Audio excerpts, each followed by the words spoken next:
There's nothing more heartbreaking than watching your own child suffer while you stand powerless to help. Every parent knows that fierce, protective love that would move mountains to shield their children from harm. In 1880s Wyoming, a young woman named Faye Hensley stands alone in her undergarments at the edge of her in-laws' ranch. The Hensley family cast her out after she lost her first child, calling her cursed and worthless. They stripped away her clothes and dignity, leaving her with nothing but bitter wind and shame. What they don't know is that her father, Knox Rider, is still alive in the mountains. Everyone thought the old mountain man was dead, but when he hears what happened to his daughter, he rides down from his wilderness home. Knox abandoned his family years ago, choosing the wild over responsibility. Will Faye welcome back the father who left her, or will his return bring more pain to her broken life? Before we jump back in, tell us where you're tuning in from, and if this story touches you, make sure you're subscribed, because tomorrow I've saved something extra special for you. 6 months earlier, on a crisp October morning in 1880, Faye Morrison stood before the mirror in her childhood bedroom, adjusting the pearl buttons on her ivory wedding dress. The gown had belonged to her mother, carefully preserved in lavender and hope for this very day. Sunlight streamed through the lace curtains, casting delicate patterns across the worn wooden floor of the modest farmhouse where she'd grown up with just her aunt and uncle after her father's disappearance. "You look beautiful, dear heart," whispered Aunt Meredith, her weathered hands gentle as she arranged the simple veil. "Your mother would be so proud." Faye touched the small silver locket at her throat, the only thing she had left of her parents. Inside was a faded photograph of a stern-faced man with piercing eyes and a thick beard. Knox Rider, her father, the man who'd vanished into the Wyoming mountains when she was barely 10 years old, leaving behind only whispered stories and a daughter who learned to stop asking questions. "Do you think he's truly dead, Aunt Meredith?" Faye had asked this question countless times over the years. Her aunt's expression always grew careful when Knox was mentioned. "The mountains are unforgiving, child. Men go in and don't come out." It's been 15 years, but standing there in her wedding dress, Faye wondered if somewhere in those distant peaks her father might still draw breath. The thought both comforted and pained her. Comfort in the possibility of his survival, pain in his choice to stay away. A knock at the door interrupted her reverie. "Faye, honey, the carriage is here," called Uncle William from downstairs. The ride to the Hensley ranch took an hour across rolling prairie, dotted with cattle and the occasional antelope. Dale Hensley waited at the altar they'd constructed in the ranch's main yard, handsome in his dark suit, his sandy hair neatly combed. He was 26 to her 22, the eldest son of Vernon and Ruth Hensley, owners of the largest spread in Carbon County. Vernon Hensley stood like a monument beside his son, tall, broad-shouldered, with silver hair and calculating grey eyes that seemed to weigh everything they looked upon. His wife Ruth was elegant in deep blue silk, her dark hair swept up in an elaborate style that spoke of Eastern finishing schools and old money. She'd been born to privilege, unlike Faye, whose family had worked the land with their own hands. The ceremony proceeded with Methodist propriety. Reverend Thomas spoke of duty, submission, and the sanctity of marriage, while a dozen neighboring families watched from wooden chairs arranged in neat rows. When Dale slipped the simple gold band onto Faye's finger, she felt the weight of her future settling around her like a heavy cloak. "You may kiss your bride," Reverend Thomas declared. Dale's kiss was gentle, hesitant. They'd known each other for 2 years, their courtship properly supervised and conducted through church socials and family dinners. He was kind enough, if somewhat weak-willed, often deferring to his parents' opinions, even in matters that should have been his own, to decide. The reception was held in the Hensleys' grand parlor, with its imported furniture and crystal chandeliers that seemed impossibly elegant for the frontier. Ruth had spared no expense, perhaps to demonstrate the family's status to their neighbors. Faye moved through the celebration feeling like an actress playing a role, smiling and accepting congratulations, while part of her remained detached, observing, "You're a fortunate young woman. said Mrs. Patterson, the banker's wife, as she sipped punch from fine china. "The Hensleys are the most prominent family in 3 counties. "Yes, ma'am," Faye replied politely, though she wondered what her father would have thought of such concerns. From her fragmented memories, Knox Rider had been a man who measured worth by different standards, by a person's honesty, their skill with their hands, their ability to face hardship without complaint. As evening approached and the guests began departing, Vernon Hensley approached Faye with the measured gait of a man accustomed to command. His presence seemed to fill whatever space he occupied, and she found herself taking an involuntary step backward. "Welcome to the family, daughter," he said, the word carrying more weight than warmth. "Ruth and I have high expectations for this union. The Hensley name has stood for something in this territory for 20 years, and we intend to see it continue to prosper." "Yes, sir," Faye managed. Uncertain what response he expected, Ruth appeared at her husband's elbow, her smile perfectly composed but somehow cold. "Dale has told us how much you want children, dear." "That's wonderful. The family line must continue, naturally. A son would be particularly welcomed." The casual pressure in her words made Faye's stomach tighten. She'd spoken to Dale about wanting a family, but in terms of love and companionship, not dynastic obligation. The way Ruth spoke made children sound like a debt to be paid, rather than a blessing to be cherished. "We should let the young people retire," Vernon said, consulting his pocket watch. "Tomorrow begins their new life together." Dale led her upstairs to what would now be their shared bedroom, decorated with more of Ruth's expensive taste. As her husband began undressing with methodical modesty, Faye sat at the vanity and slowly unpinned her hair, watching herself in the mirror. The face looking back seemed like a stranger's, too young, too uncertain for the gravity of what lay ahead. Their wedding night was awkward but tender, Dale's inexperience matching her own. Afterward, as he slept beside her, Faye lay awake, listening to the wind across the prairie, and thinking of her father's stories about life in the high country. He'd spoken of freedom there, of answering to no one but yourself and the sky above. It seemed like a fantasy now, as distant as the stars, barely visible through the bedroom's heavy curtains. In the months that followed, Faye tried to settle into her new life as Mrs. Dale Hensley.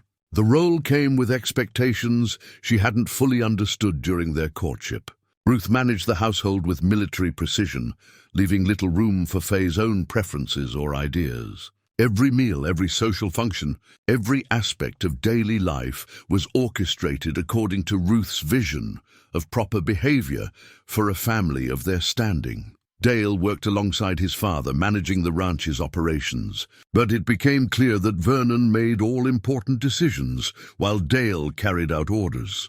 In the evenings, when the 3 generations gathered for dinner in the formal dining room, conversation inevitably centered on ranch business, local politics, or Ruth's social observations about their neighbors' failings. Faye found herself longing for the simple warmth of her aunt and uncle's kitchen table, where discussions ranged from the weather to philosophy to shared memories of her mother's gentle wisdom. Here, she was expected to listen more than speak, to nod appropriately at Vernon's pronouncements, and laugh politely at Ruth's pointed observations about other families' shortcomings. The first hint of her pregnancy came in December, bringing with it a joy she hadn't expected. When she shared the news with Dale, his face lit up with genuine happiness for the first time since their wedding night. "A child," he whispered, placing his hand gently on her still flat stomach.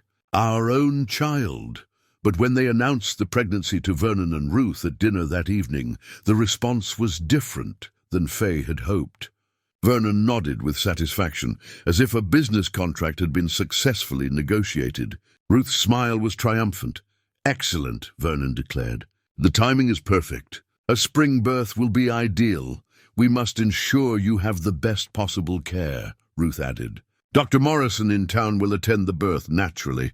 Nothing but the finest for the next generation of Hensleys."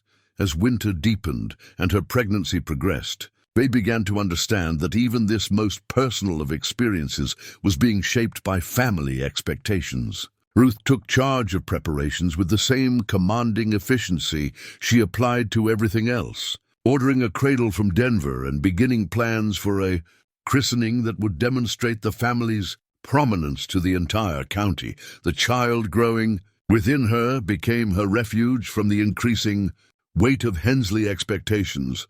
In quiet moments, she would rest her hands on her expanding belly and imagine the person taking shape there, someone who might bridge the gap between her own dreams and this reality she'd married into. But on a bitter February morning, sharp pains woke her before dawn. The midwife was summoned, then Dr. Morrison, but their efforts couldn't prevent what her body had already decided. By evening, the child she'd carried for 6 months was gone, taking with it her hopes for finding her place in this family that had never quite felt like home. Dale wept with her that night, genuine in his grief. But in the days that followed, as word of the miscarriage spread through the household and then the community, Faye began to understand that her personal tragedy was being interpreted as something far more ominous by those around her. The accusations began the morning after Dr. Morrison confirmed what Faye's body already knew. Ruth Hensley stood in the doorway of the bedroom where Faye lay pale and hollow-eyed, her black dress severe against the morning light filtering through heavy curtains. "Dr. Morrison says there was nothing physically wrong with you," Ruth announced, her voice carrying the weight of judgment. "Nothing that should have prevented you from carrying a child to term." Faye pulled the quilt closer around her shoulders, unable to meet Ruth's penetrating stare. The physical pain was subsiding, but the emotional wound felt raw and bottomless. "These things happen sometimes," she whispered, repeating the doctor's gentle words. "He said it wasn't anyone's fault, wasn't it?" Ruth stepped into the room, her heels clicking against the hardwood floor with military precision. "My family has a long history of healthy births, strong children. Dale was born without complication, as were his brothers and sisters, before the fever took them. The Hensley line has always been blessed with vitality." The implication hung in the air like smoke from a poorly tended fire. Faye finally looked up, seeing something cold and calculating in her mother-in-law's expression that made her stomach clench with fresh dread. "What are you saying?" "I'm saying that when a healthy young woman from questionable stock fails to do the one thing expected of her, one must consider the possibility of divine judgment." Ruth moved to the window, gazing out at the frost-covered pastures, where cattle huddled against the February wind. "Your father abandoned his family, disappeared into the wilderness like a coward. Perhaps the sins of the father are being visited upon the daughter." The words hit Faye like physical blows. She struggled to sit up despite her weakness, anger beginning to kindle beneath the grief. "My father's choices have nothing to do with this. Dr. Morrison said—" "Dr. Morrison is being kind because he's a Christian man," Ruth interrupted. "But kindness doesn't change facts. You come from tainted blood, girl. Your father was a drunkard and a gambler who fled his responsibilities. Your mother died young of consumption.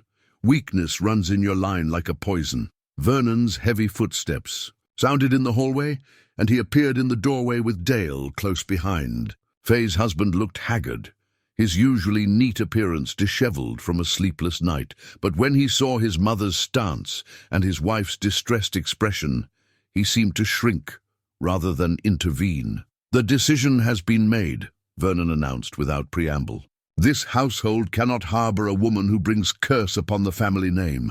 The loss of our grandchild is a sign that cannot be ignored." "Father, please," Dale began weakly. But Vernon silenced him with a raised hand. "You will not speak in her defense. A man protects his family's honor above all else, and that includes protecting future generations from tainted influences." Vernon's grey eyes fixed on Faye with the cold efficiency of a judge pronouncing sentence. "She has proven herself barren and cursed. She cannot remain under our roof." Faye's world tilted sickeningly. Through her grief and physical weakness, the meaning of Vernon's words slowly penetrated. "You're casting me out, but I'm Dale's wife." "A marriage that has produced only death and disappointment," Ruth said sharply. "A union that was clearly not blessed by the Almighty." "Dale!" Faye turned to her husband desperately, searching his face for some sign of the man who had wept with her the night before. "Tell them this is madness. Tell them you won't allow this." Dale's mouth opened and closed soundlessly. His eyes darted between his parents and his wife, and Faye saw the exact moment when his spine failed him. The slight straightening of his shoulders collapsed inward, and he looked away from her pleading gaze. "Perhaps it would be for the best," he mumbled to his boots, "a separation until things can be sorted out." The betrayal cut deeper than all of Ruth's cruel words combined. Faye stared at the man she'd trusted with her future, seeing clearly. For the first time that Dale Hensley was exactly what her father would have called him. A man with no backbone, no honor, no courage to stand for what was right when it cost him something. "You coward," she whispered, and Dale flinched as if struck. "Enough," Vernon commanded. "You will dress yourself and leave this house within the hour. Take nothing that belongs to the Hensley family. No clothes we provided, no jewelry, no gifts given in expectation of future service. You came here with little, and you'll leave with less. Where am I supposed to go?" Faye's voice cracked, despite her efforts to maintain dignity. "I have no money, no family nearby. That is no longer our concern," Ruth said coldly. "A cursed woman must find her own way in the world. Perhaps the wilderness that claimed your father will suit you as well." The next hour passed in a haze of humiliation and disbelief. Ruth personally supervised as Faye was forced to remove the dress Dale had bought her for Christmas, the warm coat Vernon had provided against the winter cold, even the small pearl earrings that had been a wedding gift. She was left with only the thin cotton shift she'd worn beneath her nightgown and the silver locket her aunt had given her. The one thing that predated her marriage. "This, too," Ruth said, pointing to the simple gold wedding band on Faye's finger. "No," Faye closed her fist protectively. "This is mine. I earned it." "You earned nothing," Vernon said. But there was something in Ruth's expression that suggested she found a perverse satisfaction in allowing Faye to keep this one reminder of her failed marriage. Let her carry the symbol of her shame. The final cruelty came as Vernon and Ruth marched her to the edge of their property, where their land met the open prairie. A bitter wind cut through her thin shift, and she wrapped her arms around herself in a futile attempt to conserve warmth. "Stand here," Vernon commanded, pointing to a spot just beyond the fence that marked the boundary of Hensley land. "Let anyone who passes see what becomes of those who bring curse upon this family. You can't leave me here to freeze to death." Faye protested, though even as she said it, she realized they absolutely could and would. "The righteous are rewarded, and the wicked are punished," Ruth quoted with sanctimonious satisfaction. "If you are innocent of wrongdoing, surely Providence will provide for you." They left her there as the February sun climbed higher in a pale sky that promised no warmth. Faye stood shivering in her undergarments at the edge of the vast prairie, watching the only life she'd known since childhood disappear behind the solid walls of the Hensley ranch house. For the first hour she simply stood in shock, unable to fully comprehend the magnitude of what had happened. The wind bit through the thin cotton of her shift, and her bare feet quickly went numb against the frozen ground. But as the sun reached its weak midday height, something began to change inside her chest. A slow burning ember of anger that grew stronger with each passing minute. She thought of her father's stories about the mountains, about men who made their own justice when the world failed them. Knox Rider had been many things: absent, irresponsible, a dreamer who chose freedom over family. But he'd never been a coward. He'd never stood by while someone he claimed to love was destroyed by the cruelty of others. A memory surfaced from her childhood. Knox teaching her to track deer through the woods behind their old cabin. "When you're hurt and cornered, little sparrow," he'd said, "you got two choices. You can lie down and let the wolves have you, or you can find your claws and fight back. The thing about wolves is, they expect the easy prey to just give up. They don't know what to do when something small decides to bite." Standing there in the bitter wind, wearing nothing but her shift and her mother's locket, Faye Morrison Hensley found her claws. The grief was still there, raw and terrible, but underneath it burned something harder and more useful, a determination that the Hensley family had made a crucial mistake in their calculations. They thought they were dealing with easy prey. They were about to learn otherwise. As afternoon shadows began to lengthen across the prairie, a rider appeared on the distant horizon. Faye watched the figure approach, hoping for rescue, but prepared for further humiliation. When the man drew, close enough to make out his features, she recognized Tom Bradley, a neighboring rancher who'd attended her wedding. Bradley reined in his horse 20 yards away, his weathered face registering shock at her condition. For a moment, she thought he might offer help, might be the Christian neighbor who would stand against the Hensley family's cruelty. Instead, he averted his eyes and urged his horse forward without a word, leaving her standing alone as twilight approached and the temperature began its nightly plunge toward deadly cold. But his reaction told her something important. Word of her shame was already spreading through the community.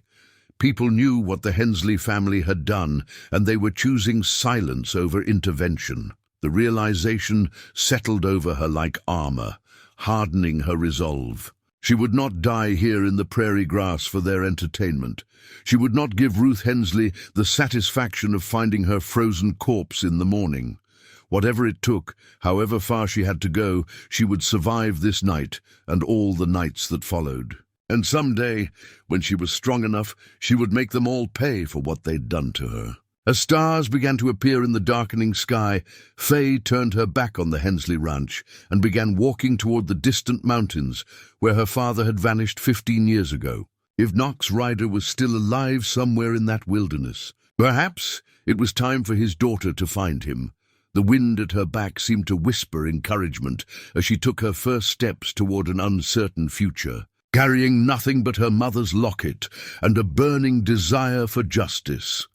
3 days' ride into the Wind River Mountains. Knox Rider sat on the porch of his weathered cabin, cleaning the mechanism of his Winchester rifle with the methodical precision of a man who understood that survival depended on maintaining his tools. The February wind howled through the pine trees surrounding his small clearing, but inside the sturdy log walls, a fire crackled steadily in the stone hearth he'd built with his own hands 15 years ago. Knox had chosen this location carefully, high enough to avoid most visitors, hidden enough to remain undiscovered, but with clear sightlines down 3 separate game trails and a reliable spring that never froze even in the harshest winters. The cabin itself was spartanly furnished but solid, built to last by a man who'd learned carpentry in his youth before the war changed everything. At 57, Knox retained the lean strength of someone who lived by physical labor and careful rationing. His dark hair had gone mostly gray, and deep lines creased his weathered face, but his hands remained steady and his eyes sharp. He wore simple clothes, wool pants, a flannel shirt, and leather boots he'd resoled himself multiple times. Everything about his appearance spoke of practicality over comfort, function over form. The brass spyglass he'd carried during the war sat on the small table beside his chair, within easy reach. Old habits died hard, and Knox had never lost the soldier's instinct to watch the horizon for signs of trouble. This morning, that vigilance would prove prophetic, a sound carried on the wind, hoofbeats on the frozen trail that led up from the valley below. Knox set down his rifle and picked up the spyglass, extending it to scan the approach. A single rider, moving with the unhurried pace of someone who knew these mountains. As the figure drew closer, Knox recognized Pete Morrison, a grizzled prospector who made irregular trips through this country trading supplies and news. Knox didn't particularly welcome visitors, but Pete had always respected his privacy and never stayed long. The old prospector's mule picked its way carefully up the icy trail, Pete hunched deep in his coat against the bitter cold. "Knox Rider, you old hermit," Pete called out as he approached the cabin. "Got coffee brewing?" "Always do," Knox replied, though his tone carried little warmth. "Light down and warm yourself." Pete tied his mule to the hitching post Knox had carved from a fallen pine and stomped up the porch steps, shaking snow from his coat. Inside the cabin, Knox poured 2 cups of strong coffee from the pot that perpetually simmered on his wood stove. "Appreciate the hospitality," Pete said, wrapping his gnarled hands around the warm cup. "Been a hard ride up from the valley." "Roads are treacherous this time of year." Knox nodded but didn't reply. He'd never been much for small talk, even before circumstances drove him into isolation. Pete seemed to understand this, settling into the silence as they drank their coffee and listened to the wind outside. Finally, Pete cleared his throat. "Saw something in town that might interest you, Knox. Something concerning your girl." The coffee cup froze, halfway to Knox's lips. In 15 years, Pete had never mentioned Faye directly, though Knox suspected the prospector knew more about his history than he let on. Most folks who'd known Knox before his disappearance had given him up for dead long ago. "My girl," Knox repeated carefully, his voice betraying nothing. "Faye Morrison, that was. Faye Hensley now. Or was, I should say." Pete's weathered face creased with what might have been sympathy. "Married into the Hensley family about 6 months back. Vernon Hensley's oldest boy." Knox had heard about the marriage through other travelers, though he'd never acknowledged his connection to the bride. The news had hit him like a physical blow, his little sparrow, grown up and making her life without him. He'd told himself it was for the best, that she was better off without a father who'd brought nothing but trouble to everyone he'd ever loved. "Something happened to her?" Knox asked, surprised by the steadiness of his own voice. Pete stared into his coffee cup, clearly struggling with how to tell whatever story he'd come to share. "Well, she lost a baby. Miscarriage, about a week back. Tragic thing, but it happens sometimes, especially with first pregnancies." Knox felt something cold settle in his chest. A grandchild he'd never known existed, gone before he'd even learned of the pregnancy. But Pete's expression suggested there was more to the story. "That ain't the worst of it, though," Pete continued. "The Hensleys, they blamed her for it. Called her cursed, said she brought bad luck on the family. They cast her out, Knox. Put her out of the house with nothing but the shift on her back." The coffee cup cracked in Knox's grip, the hot liquid spilling across his knuckles. He didn't feel the burn. All his attention focused on Pete's words, with the intensity of a hunter tracking wounded prey. "Cast her out?" Knox repeated, his voice dropping to a whisper that somehow carried more menace than a shout. "Stood her at the edge of their property in her undergarments, in this cold. Made a public spectacle of it, let half the county see her shame." Pete's voice carried genuine outrage. "I seen some cruel things in my time, Knox, but what they done to that girl, it ain't Christian. It ain't human." Knox stood abruptly, the broken coffee cup clattering to the floor. He walked to the small window that faced south toward the valley, his hands clenched into fists at his sides. Images flashed through his mind. Faye as a little girl, laughing as he taught her to skip stones across the creek behind their old cabin. Faye crying when he'd left, too young to understand why her father was disappearing into the wilderness. "Where is she now?" Knox asked without turning around. "Don't rightly know. Some say she headed toward town looking for work. Others think she went into the mountains." Pete paused meaningfully. Course, if a man was to look for someone who knew these mountains, knew how to survive up here, he might start with family. Knox turned back to face the prospector, and Pete involuntarily leaned back at what he saw in the mountain man's eyes. For 15 years, Knox had buried his past under layers of guilt and self-imposed exile. But hearing about his daughter's treatment had awakened something that all the years of isolation couldn't quite kill. The protective fury of a father whose child had been wronged. "Tell me about the Hensleys," Knox said quietly. Pete seemed to understand that this was no casual request for information. "Vernon Hensley owns about 15,000 acres south of Millfield. Big operation, lot of political influence in the county. Him and his wife Ruth, they run that household like it was some kind of kingdom. Word is they're ambitious folks, always looking to expand their holdings. The boy she married? Dale Hensley. Weak-willed from what I hear. Does whatever his daddy tells him, never stands up for himself or anyone else. They say he didn't lift a finger to help his wife when his parents turned on her." Knox walked to a wooden chest in the corner of the cabin and lifted the lid. Inside, wrapped in oiled cloth, lay the tools of his former trade. His military-issue Colt revolver, a knife with a 7-inch blade, and various other implements he'd hoped never to need again. Beneath the weapons lay a leather portfolio containing documents he'd saved from his previous life. "Knox," Pete said carefully, "whatever you're thinking of doing, remember that the law in Carbon County tends to favor folks with money and influence." "The Hensleys got both. Do they now?" Knox murmured, lifting out his gun belt and checking the action on the Colt. The weapon had been carefully maintained, despite years of disuse, muscle memory guiding his hands through the familiar motions of inspection. Pete finished his coffee and stood to leave, recognizing that his presence was no longer welcome. At the door, he paused and looked back at Knox, who was methodically loading cartridges into the revolver's cylinder. "She's got your eyes, Knox, and your stubborn streak, from what I could tell.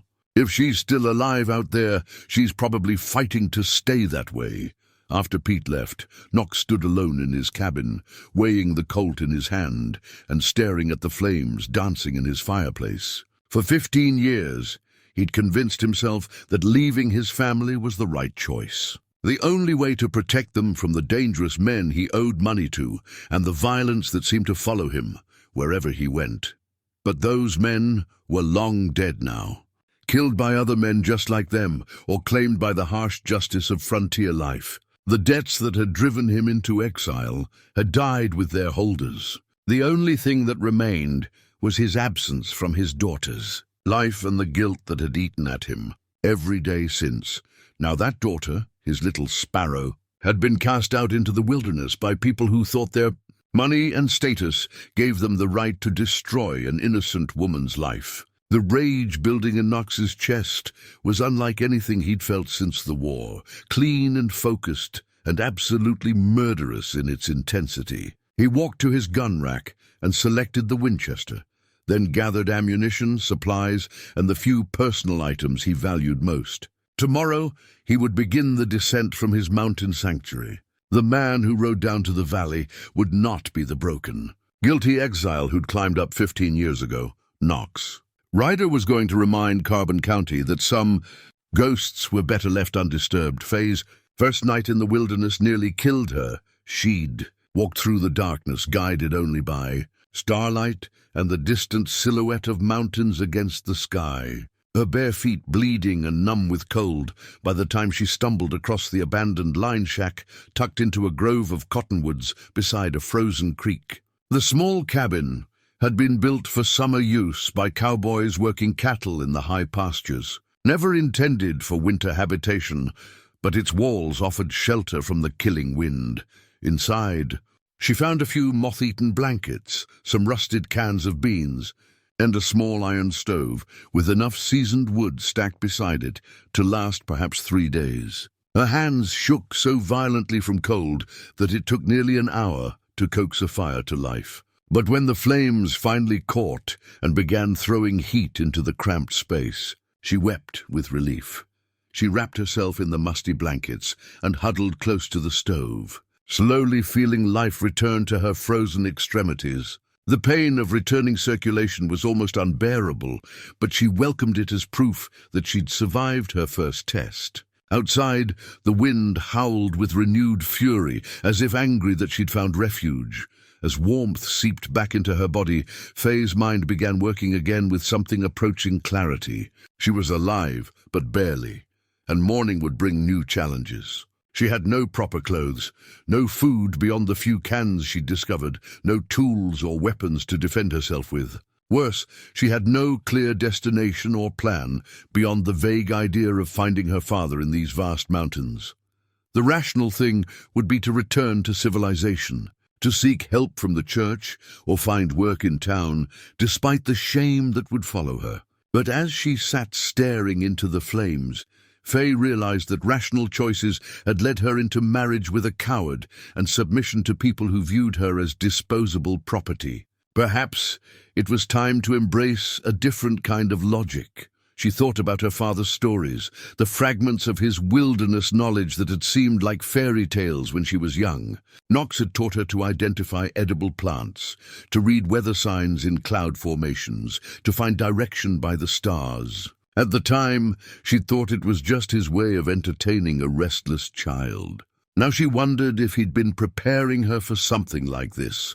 The torn remnants of her wedding dress lay in the corner where she'd discarded them. The once beautiful ivory fabric now stained and shredded beyond recognition. Looking at the ruined gown, Faye felt no sadness, only a grim satisfaction. That dress represented everything she was supposed to be: decorative, fragile, dependent on others for protection and purpose. The woman who had worn it was dead, stripped away along with everything else the Hensley family had taken from her. Sleep came fitfully, interrupted by the settling sounds of the old cabin and the occasional howl of wind through gaps in the chinking. In her dreams, she was a child again, following her father through dense woods while he pointed out animal tracks and explained how to move silently through undergrowth. When she woke to grey dawn light filtering through the cabin's single window, the dreams felt more like memories than fantasy. The second day brought new challenges and the first glimmer of hope. Faye rationed herself to half a can of beans, knowing her meager supplies wouldn't last long. She fashioned crude foot coverings from strips torn from the cleanest parts of her ruined dress, providing some protection for her lacerated feet. Then she began exploring the area around the cabin, searching for anything useful. In a shed behind the main structure, she discovered a few basic tools: a dull axe, some rope, and most importantly, an old wool coat that some cowboy had left behind seasons ago. It was too large and smelled of tobacco and sweat, but it provided crucial warmth and coverage for her exposed limbs.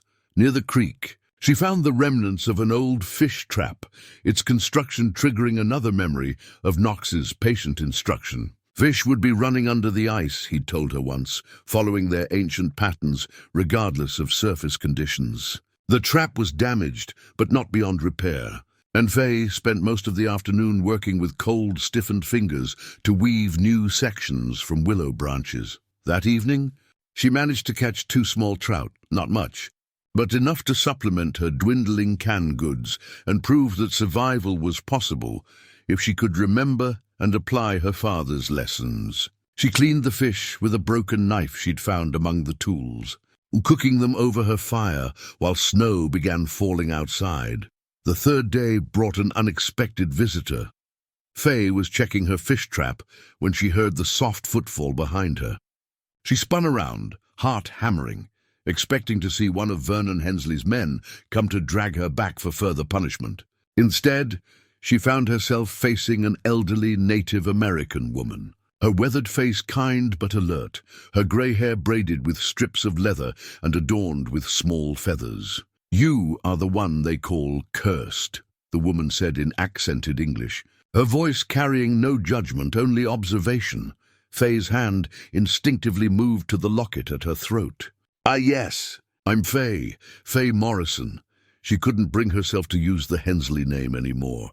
"I am Martha Three Crows," the woman replied, stepping closer to examine Faye's makeshift fish trap. "You repair this well. Someone taught you the old ways. My father, when I was small. I thought I'd forgotten most of it." Martha's dark eyes studied Faye with unsettling intensity. "Memory lives in the hands as much as the mind.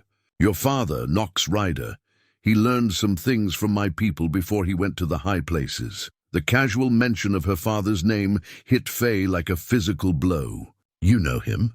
Is he alive?" "The mountain spirits are not ready for Knox Rider yet," Martha said cryptically. "He has work still to do in this world. As do you, I think." Over the next hour, Martha shared food from her own supplies: dried meat, parched corn, and a tea brewed from pine needles that tasted bitter but filled Faye with surprising energy.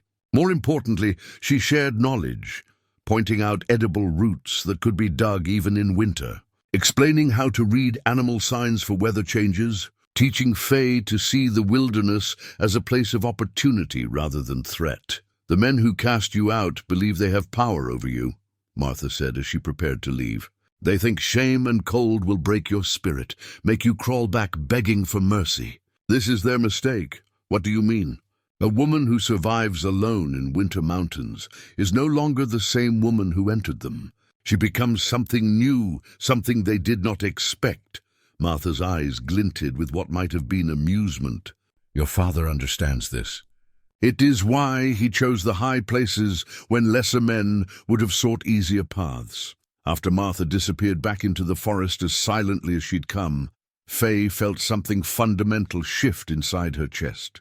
The elderly woman's words had given form to feelings she'd been struggling to understand since her first night in the wilderness. She was changing. Had been changing since the moment she'd turned her back on the Hensley ranch and walked into the darkness. The frightened, compliant girl who'd tried so hard to please her in-laws was gone, replaced by someone harder and more resourceful. Someone who could set fish traps and start fires and face down the killing cold without flinching.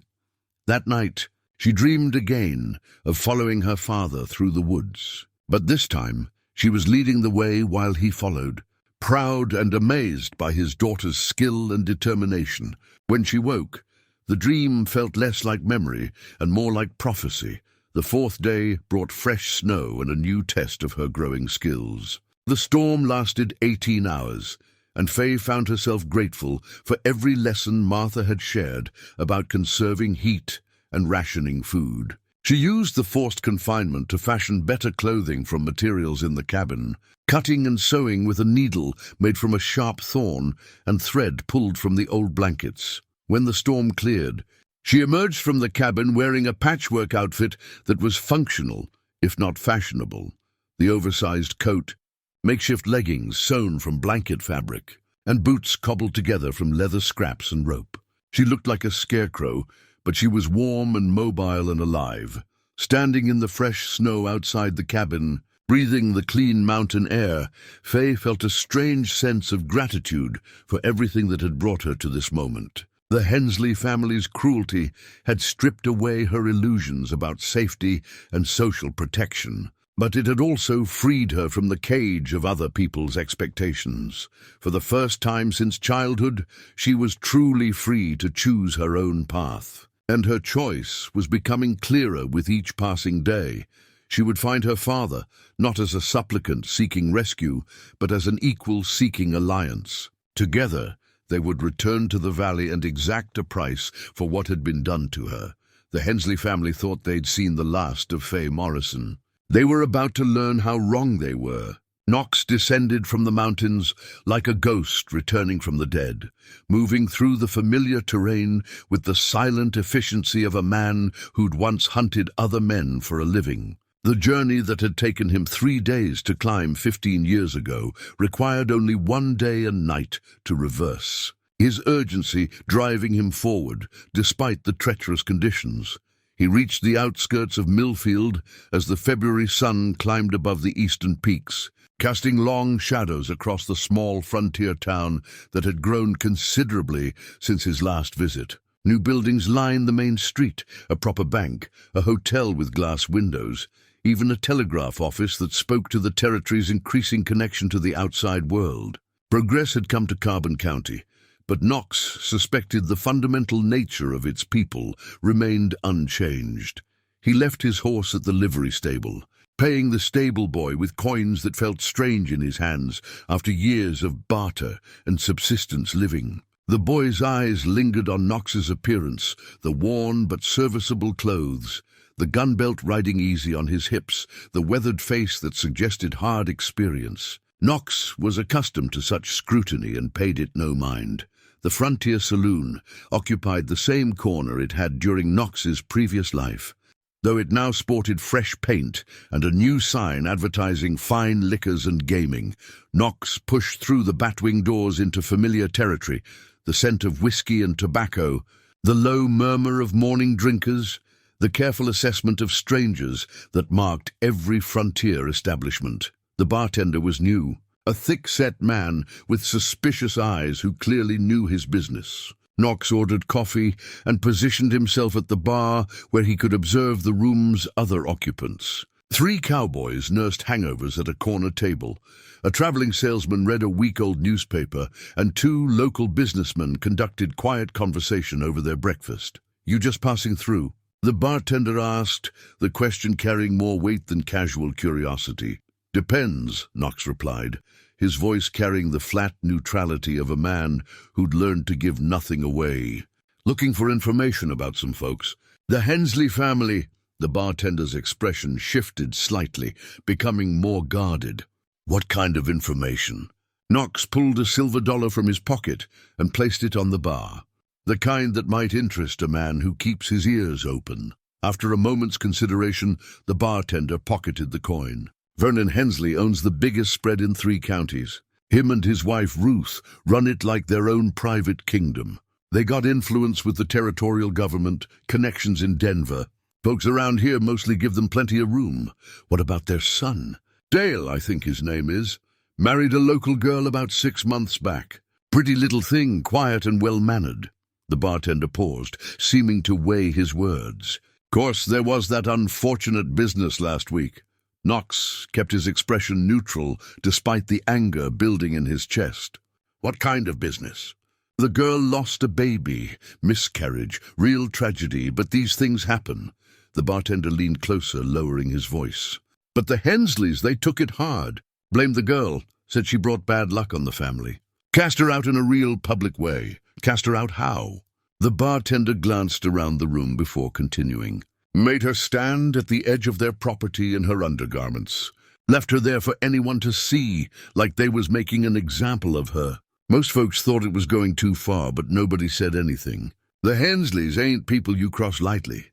Knox finished his coffee and placed another coin on the bar. "Where might a man find the sheriff in this town?" "Sheriff Morrison keeps his office 2 blocks down, across from the general store."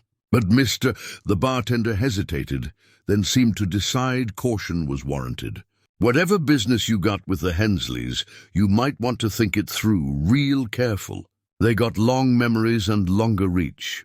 Knox touched the brim of his hat in acknowledgement, but offered no promises. Outside the saloon, he walked the 2 blocks to the sheriff's office, noting the town's rhythms and the faces of people who might remember him from his previous life. Most were new arrivals drawn by the territory's growth, but a few long-time residents gave him second glances that suggested half-formed recognition. Sheriff Morrison proved to be a man in his 40s, competent-looking, but with the soft edges that came from dealing with administrative duties rather than real danger. He looked up from his paperwork as Knox entered, his expression shifting from mild curiosity to wary attention as he took in his visitor's appearance. "Help you with something?" Knox removed his hat and took the chair across from the sheriff's desk. "Name's Knox Rider. I'm here about my daughter." "Your daughter?" "Faye Morrison, that was. Faye Hensley now. I understand she's had some trouble with her husband's family." Sheriff Morrison's face went carefully blank. "Mr. Rider, I was told you were dead. Reports of my death have been exaggerated. Now about my daughter. The matter you're referring to is a private family dispute. The Hensley family has the right to manage their household as they see fit, within the bounds of the law." Knox leaned forward slightly, his voice remaining calm, but carrying an undertone that made the sheriff shift uncomfortably. "And what bounds would those be, Sheriff? At what point does casting out a grieving woman in her undergarments become something the law might take an interest in?" "Look, Mr. Rider, I understand your concern, but do you?" Knox interrupted quietly. "Do you understand what it means to hear that your daughter has been publicly humiliated and abandoned to die of exposure? Do you understand what a father might be willing to do about such treatment?" The sheriff's hand moved unconsciously toward the gun on his hip, then stopped as he recognized the futility of the gesture. Something in Knox's stillness suggested that any violent movement would be met with swift and decisive response. "The Hensley family has considerable influence in this county," Sheriff Morrison said carefully. "They contribute to local charities, provide employment for dozens of families. Whatever happened between them and your daughter, I'm sure it was justified." Knox's voice dropped to barely above a whisper. "A woman loses a child and gets stripped naked and cast out into winter weather, and you're sure it was justified?" I'm saying that sometimes family matters are complicated and outsiders don't always understand all the circumstances. Knox stood slowly, replacing his hat with deliberate precision. Sheriff, let me help you understand one circumstance very clearly. My daughter has been wronged by people who believe their money and status put them above consequences. If the law won't provide justice for that wrong, then justice will find another way. That sounds like a threat, Mr. Ryder. It's a promise. Knox moved toward the door, then paused. You might want to consider whether your loyalty to the Hensley family is worth what's coming. Some storms can't be stopped, only weathered. After leaving the sheriff's office, Knox spent the rest of the morning moving through Millfield like a predator studying its hunting ground. He visited the general store, the blacksmith shop, the hotel restaurant, gathering information through casual conversation and careful observation. What he learned painted a consistent picture of the Hensley family's power and the community's reluctant acceptance of their authority. But he also detected undercurrents of resentment. Vernon Hensley's business practices had made enemies. Smaller ranchers squeezed out of water rights, merchants forced to accept unfavorable terms, workers dismissed without cause. The family's treatment of Faye had shocked even those accustomed to their arrogance, creating cracks in the foundation of fear and respect that sustained their influence. Most importantly, Knox learned that no one had seen Faye since her banishment. Some believed she'd frozen to death in the mountains. Others thought she might have reached one of the distant settlements. A few hoped she'd found help among the Native American tribes that moved through the high country. But no one knew for certain, and Knox detected genuine concern beneath the carefully neutral expressions people wore when discussing the matter. As afternoon shadows lengthened, Knox made his way to the edge of town, where the road led toward the Hensley ranch. He found a position on a wooded hill that provided clear views of the approach while concealing his presence. The worn Bible he'd carried since his army days lay open in his lap, though his attention remained fixed on the distant buildings of the ranch complex. The ranch sprawled across a natural amphitheater formed by rolling hills, its buildings arranged with military precision around a central courtyard. The main house was a two-story structure that spoke of Eastern architectural influence and significant expense. Barns, corrals, and outbuildings radiated outward in orderly patterns, while cattle dotted the surrounding pastures in numbers that represented substantial wealth. Knox had seen enough military installations to recognize defensive positioning when he encountered it. The ranch's layout provided clear fields of fire from the main house, while the surrounding buildings could serve as strongpoints in case of attack. Whether by design or instinct, Vernon Hensley had created a fortress as much as a working ranch. But every fortress had weaknesses, and Knox possessed the patience and skill to find them. He settled in for a long watch, his trained eye cataloging guard routines, noting the movements of workers and family members, studying the patterns that would eventually reveal opportunities. As the sun set behind the western peaks, Knox closed his Bible and prepared to return to town. Tomorrow, he would begin the next phase of his reconnaissance, getting closer to the heart of the Hensley operation. But tonight, he would visit the spot where his daughter had been abandoned, where the people responsible for her suffering had made their statement about power and consequence. It was time to begin making his own statement in return. Faye had been walking for 2 days when she saw the smoke rising from Millfield's chimneys in the distance. The sight stirred conflicting emotions: relief at the prospect of warmth and supplies, anxiety about facing the community that had witnessed her humiliation. But Martha's parting words echoed in her mind. A woman who survived alone in winter mountains was no longer the same woman who had entered them. She approached the town as evening fell, her appearance drawing startled glances from the few people still on the streets. The patchwork clothing she'd fashioned marked her as someone living rough, while her confident stride and alert eyes suggested she wasn't seeking charity or pity. She was a puzzle that didn't fit the usual categories of frontier womanhood. The general store was still open, its windows casting warm yellow light onto the wooden sidewalk. Faye pushed through the door, setting off a small bell that announced her arrival. Behind the counter, a middle-aged woman with kind eyes and graying hair looked up from her ledger book, her expression shifting from routine welcome to concern as she took in Faye's condition. "My goodness, child, you look half frozen. Come stand by the stove and warm yourself." Faye accepted the invitation gratefully, extending her hands toward the pot-bellied stove that radiated blessed heat throughout the small store. The woman bustled around gathering blankets and preparing a cup of hot coffee, her movements efficient and motherly. "I'm Helen Patterson," the woman said, offering the steaming cup. "My husband owns this store, though he's back east on buying business right now. You look like you've had a hard time of it." "I'm Faye Morrison," she replied, then corrected herself. "Faye Morrison again, I suppose. I was married to Dale Hensley, but that's finished now." Helen's expression grew understanding and sympathetic. Word of the Hensley family's treatment of their daughter-in-law had clearly spread through the community's informal networks. "I heard about what happened to you, dear. Terrible business. No Christian family should treat a woman that way, especially one who's suffered a loss. The Hensleys apparently disagree with your assessment of Christian behavior. The Hensleys think their money makes them better than other folks. That's their problem." Helen's voice carried an edge of anger that surprised Faye. "They've been throwing their weight around this county for years, stepping on anyone who gets in their way. What they did to you was just the latest example." Faye sipped her coffee, feeling warmth spread through her body for the first time in days. "You're not afraid to speak against them?" "I'm too old to be afraid of bullies, and that's all Vernon Hensley is when you strip away the fancy house and expensive clothes. My late father used to say that money without character just makes a person a richer kind of fool."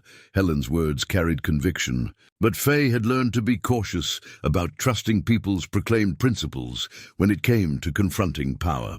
Still, they have influence. The sheriff seemed reluctant to involve himself in what he called family business. "Sheriff Morrison's a decent enough man, but he's got a family to feed and political ambitions to consider. The Hensleys contribute heavily to his election campaigns." Helen refilled Faye's coffee cup. "But that doesn't mean everyone in this town agrees with their methods." Over the next hour, Helen proved her words with actions, offering Faye not just warmth and food, but employment. The store needed help with inventory and customer service, especially with her husband away on business. The pay wouldn't be much, but it included a small room above the store and meals. "I won't lie to you," Helen said, as she showed Faye the modest quarters. "Taking you on might cause me some trouble with certain folks in town. The Hensleys don't like being crossed, even indirectly." "I understand if you change your mind," Faye replied, though she hoped desperately that Helen wouldn't withdraw the offer. "I'm not changing my mind, child. Right is right, and what happened to you was wrong. Besides, I suspect you're stronger than you look. A woman who survives what you've been through has steel in her spine."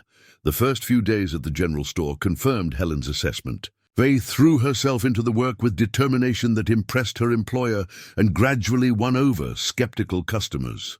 She reorganized the store's inventory system, handled difficult customers with polite firmness, and demonstrated a head for figures that made the daily accounting much more efficient. But it was the conversations that proved most valuable. Working behind the counter, Faye heard the town's informal news network in operation. Gossip, complaints, observations, and the occasional piece of genuinely useful information. She learned which families had grievances against the Hensleys, which merchants felt pressured by their business practices, which workers had been dismissed unfairly from ranch employment.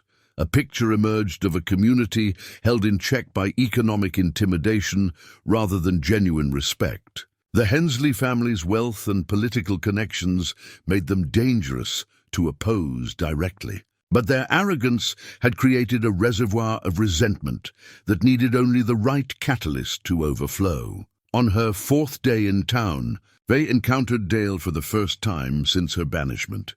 He entered the store during the morning rush, apparently unaware that his former wife was working there. When he saw her behind the counter, his face went pale and his hands began to tremble. "Faye," he stammered, "I didn't know. I heard you might be alive?" She finished coolly, continuing to wrap Mrs. Henderson's purchase without looking up. "Yes, I'm alive." Disappointed. "No, of course not. I'm glad you're safe. I was worried, were you?"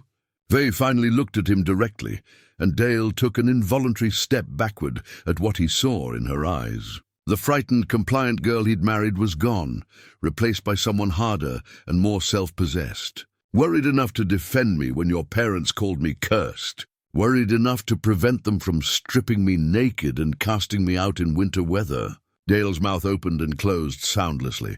Around them, the store's other customers had grown quiet, sensing drama unfolding. Mrs. Henderson accepted her wrapped purchase with obvious reluctance to leave, while two cowboys near the hardware section made no pretense of shopping as they listened. "My parents believed," Dale began weakly. "Your parents believed they could destroy me without consequences," Faye interrupted. "They were wrong about that.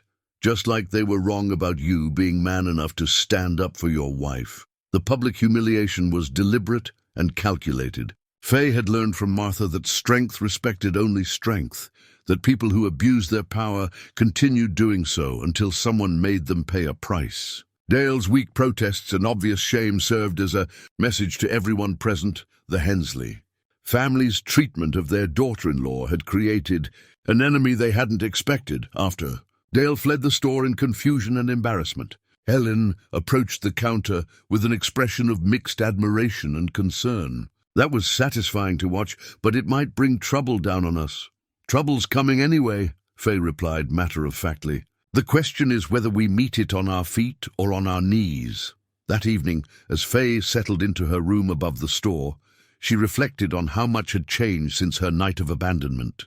The woman who had stood shivering in her undergarments at the edge of the Hensley ranch would never have confronted Dale so directly, would never have turned public humiliation back on its perpetrators. But that woman was gone, stripped away along with everything else the Hensleys had taken from her. In her place stood someone who understood that survival in this harsh country required more than submission and compliance. It required the willingness to fight back when fighting was the only option remaining. A sound from the street below drew her to the window, hoofbeats moving at a measured pace through the gathering darkness. She looked down to see a lone rider passing beneath the street lamp, his silhouette familiar in ways that made her heart race with impossible hope. The man sat his horse with military bearing, his weathered coat and wide-brimmed hat suggesting someone accustomed to hard travel. But it was something about his posture, the way he held his shoulders, that triggered memories she'd thought lost to time and disappointment.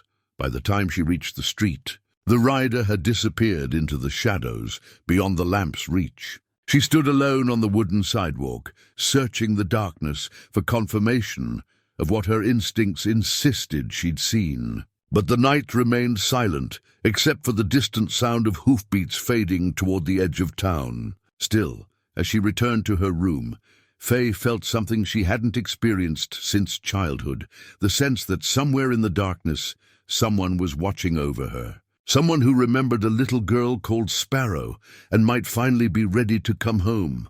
The reunion between father and daughter took place in the pre-dawn darkness behind the general store, away from curious eyes and wagging tongues. Faye had been restless all night, haunted by the possibility that her glimpse of the mysterious rider had been wishful thinking rather than reality. But when she heard the soft knock at the store's back door, her heart told her what her mind barely dared believe.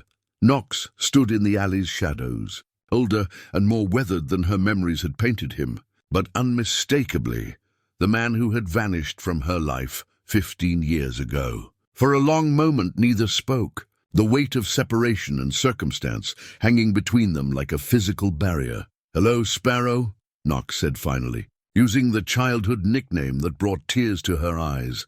"Hello, Papa," she whispered, the word feeling strange on her tongue after so many years of silence.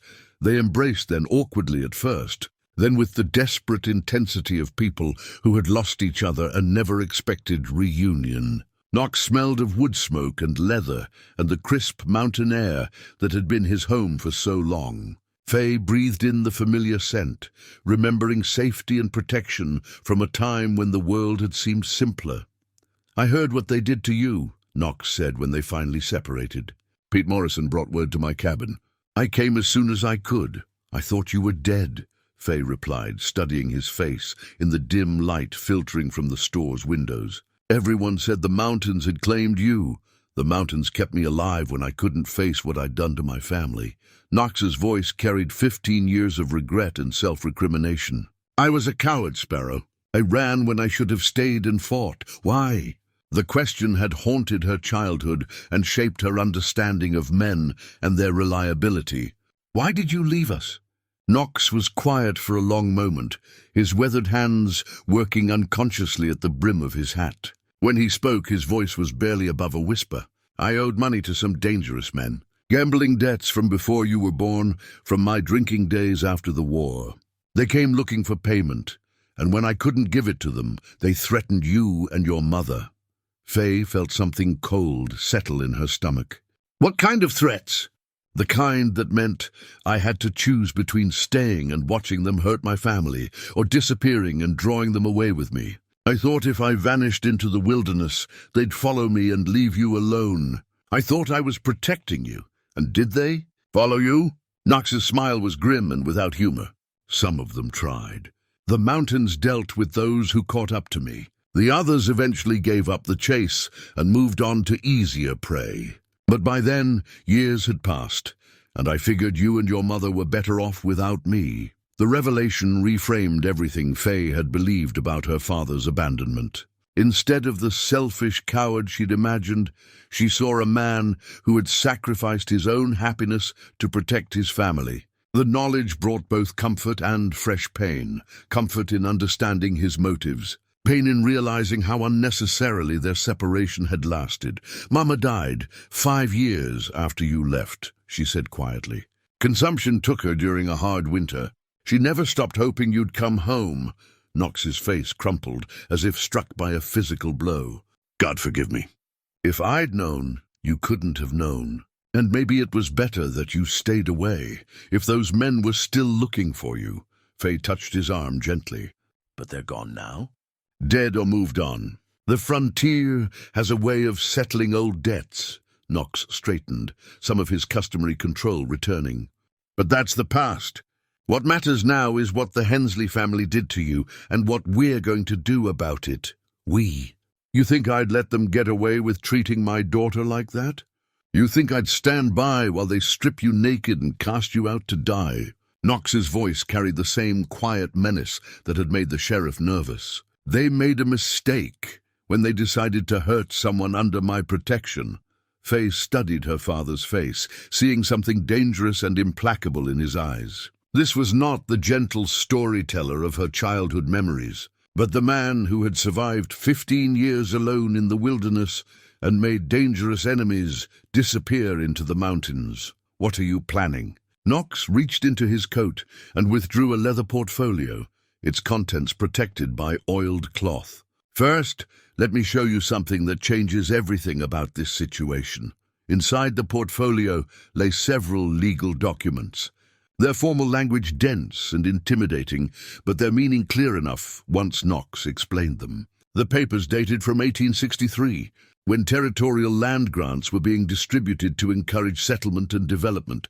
Your grandfather, my father, was one of the first men to file a claim in this county, Knox said, spreading the documents on the store's back counter. 5,000 acres of prime grazing land, including the valley where the Hensley Ranch now sits. Faye stared at the papers, struggling to understand their significance. "But Vernon Hensley owns that land. He's owned it for 20 years. Vernon Hensley stole that land," Knox corrected grimly. "When I disappeared into the mountains, I left these papers with a lawyer in Cheyenne for safekeeping. I figured if something happened to me, you'd eventually need proof of your inheritance. But how could Vernon steal land that was legally claimed?" Knox's expression grew bitter. "Same way powerful men have always stolen from the weak, through legal manipulation and selective enforcement. When I vanished, Vernon probably assumed I was dead and filed a counterclaim. With me gone, and no one to contest it, the territorial government would have accepted his version of events. The implications began sinking in as Faye studied the documents more carefully. The original land grant was clear and specific, describing boundaries that encompassed not just the current Hensley Ranch, but several thousand additional acres. If the papers were authentic and legally valid, then Vernon Hensley had built his empire on stolen ground. "This means the ranch belongs to us," she said slowly. "Half of it, at minimum. Maybe more, depending on how much of his current holdings overlap with the original grant." Knox carefully refolded the documents. But legal ownership and practical control are different things. Vernon Hensley has 20 years of improvements, political connections, and armed men to protect his interests. Then what good are the papers? They give us leverage. They make this about more than personal revenge. It becomes a matter of legal justice.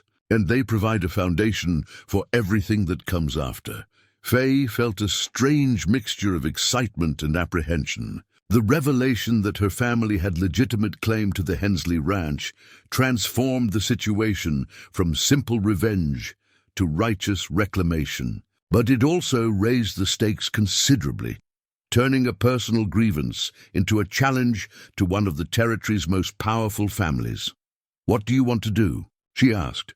Knox's smile was wolf-like in its coldness. "I want to give Vernon Hensley exactly what he gave you, public humiliation and the loss of everything he values. But we're going to do it legally, with documentation and witnesses and the full weight of territorial law behind us. And if he refuses to accept the law, then we'll remind him that some forms of justice don't require a courtroom." Knox's hand moved unconsciously to the gun at his hip. "But first, we're going to present him with a choice. He can acknowledge our legal claim and negotiate a settlement, or he can face the consequences of 20 years of theft and the additional charges that come with what he did to you." As dawn light began filtering through the store's windows, Faye felt something she hadn't experienced since her wedding day. Hope for a future that included justice and dignity. The scared, abandoned woman who had fled into the wilderness was gone, replaced by someone who understood that power respected only power, and that sometimes the only way to stop a bully was to hit back harder than they expected. "When do we start?" she asked. Knox's grin was fierce with anticipation. "Today. But first you need to understand something, Sparrow. Once we set this in motion, there's no going back. The Hensley family will use every weapon at their disposal to destroy us. Are you ready for that kind of fight?" Faye thought of standing naked in the prairie wind, of the humiliation and cruelty that had driven her into the wilderness, of the nights she'd spent wondering if she would survive until morning. Then she thought of Martha's words about women who entered the mountains and emerged as something new and dangerous. "I've been ready since the night they cast me out," she said firmly. "Let's go get our land back." The next morning brought the first test of Knox and Faye's alliance as they marched into Sheriff Morrison's office with their legal documents and demands for justice. The sheriff looked up from his morning coffee with the expression of a man who'd been dreading this exact confrontation since Knox's previous visit. "Sheriff Morrison," Knox said formally, placing the leather portfolio on the desk. "I'm here to file a formal complaint against Vernon Hensley for theft of property and criminal assault against my daughter." Sheriff Morrison's face went pale as he examined the land grant documents. His hands trembled slightly as he traced the legal descriptions and official seals that established the rider. Families claim to thousands of acres, currently controlled by the Hensley Ranch. "These papers, where did you get these?" "From the Territorial Land Office in Cheyenne, where they've been on file since 1863, Knox replied calmly. "Along with correspondence from the lawyer who's been holding copies in trust for my family." The sheriff looked from the documents to Knox's implacable face, then to Faye, who stood beside her father with quiet determination. The scared, compliant girl who'd married into the Hensley family was nowhere to be seen. In her place stood a woman who'd survived abandonment and wilderness and emerged stronger for the experience. This changes everything," Morrison stammered. "If these documents are authentic, they are," Knox interrupted. "And territorial law is quite clear about the penalties for illegal occupation of federally granted land.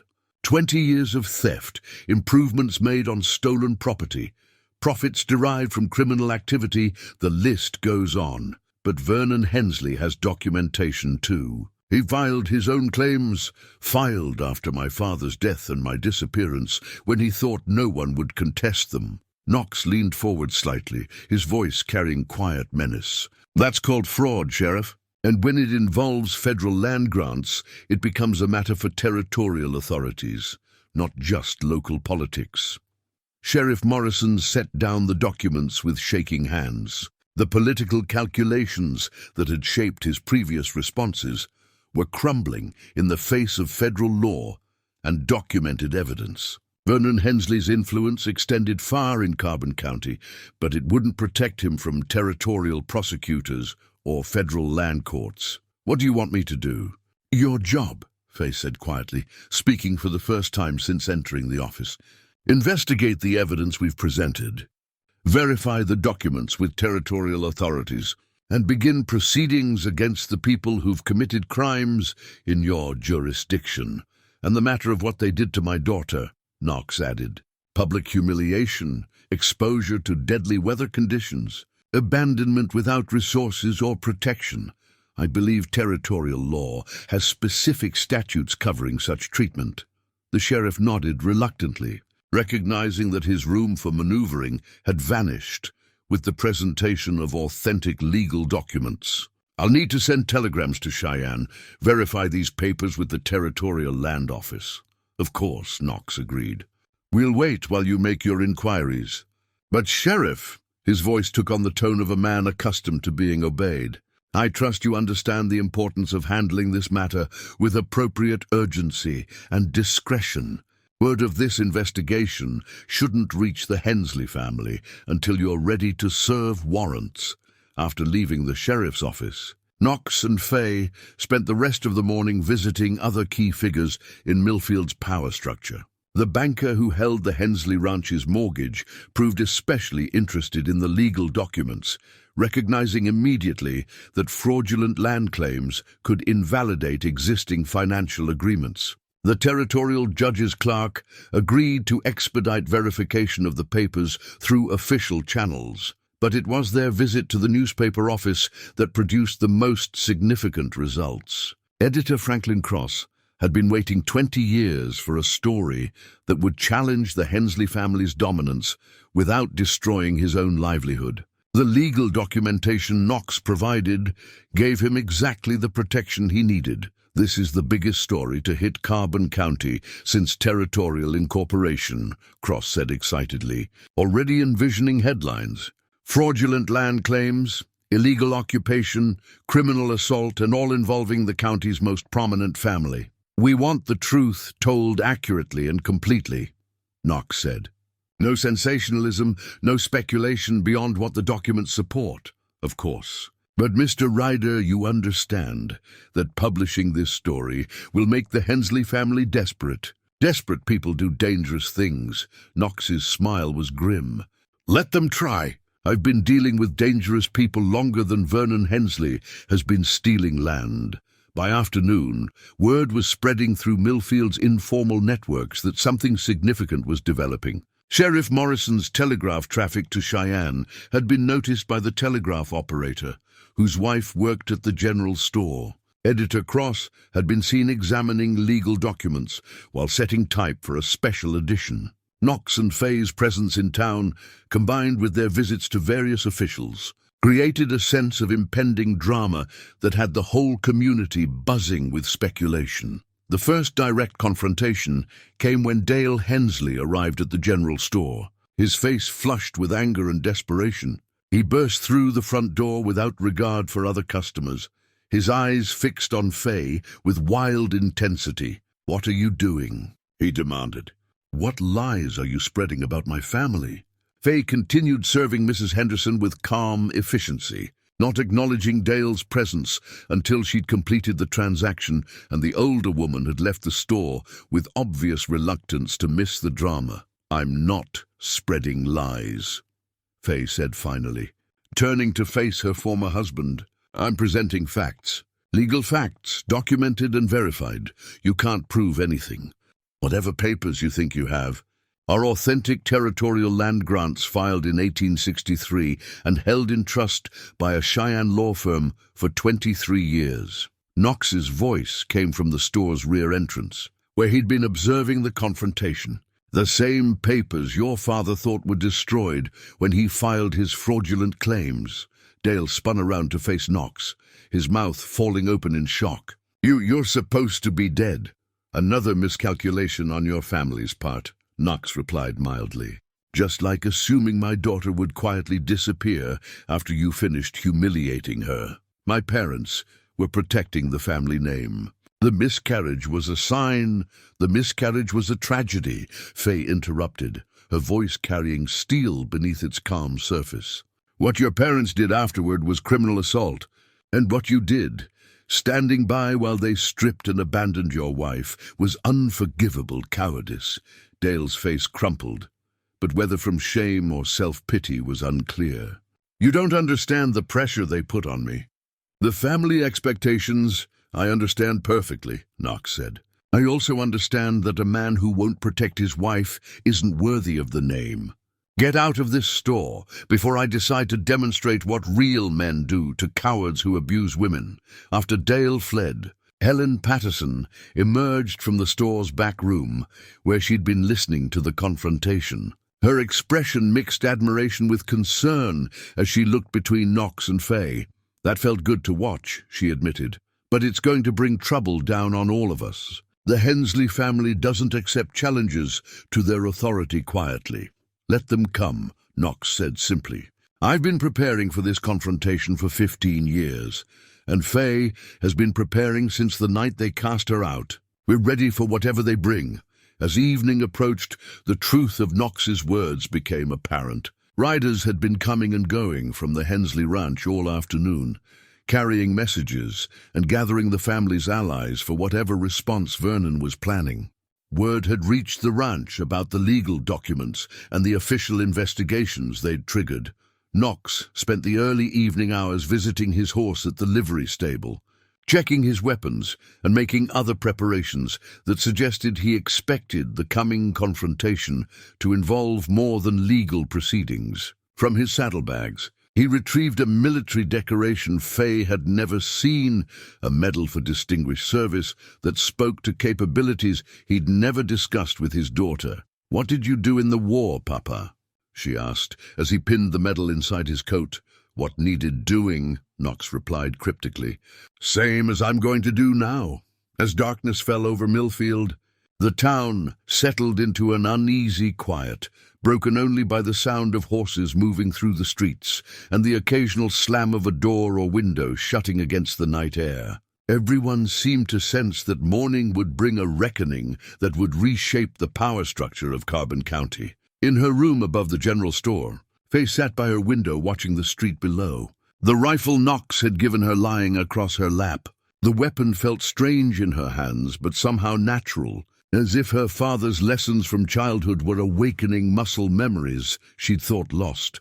Across the street, a light burned late in Sheriff Morrison's office as he waited for responses to his telegrams. Down the block, Editor Cross worked at his printing press, preparing the special edition that would tell Carbon County the truth about their most prominent family's foundation of theft and fraud. And somewhere in the darkness beyond the town's borders, Vernon Hensley was planning his response to the greatest challenge his family had ever faced. The man who had built an empire on stolen land and maintained it through intimidation was about to learn that some ghosts from the past carried more than just memories of old grievances. They carried the means to exact a price that had been 20 years in the making. Dawn broke grey and cold over Carbon County as Knox and Faye rode toward the Hensley ranch.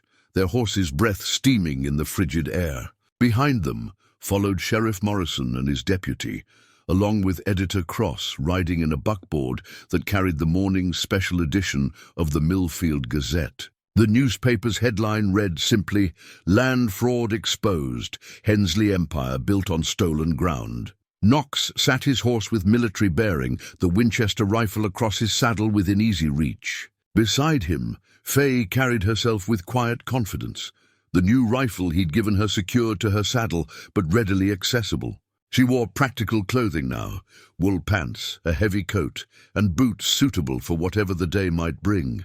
Gone was any trace of the decorative, compliant woman who had once tried so desperately to please her in-laws.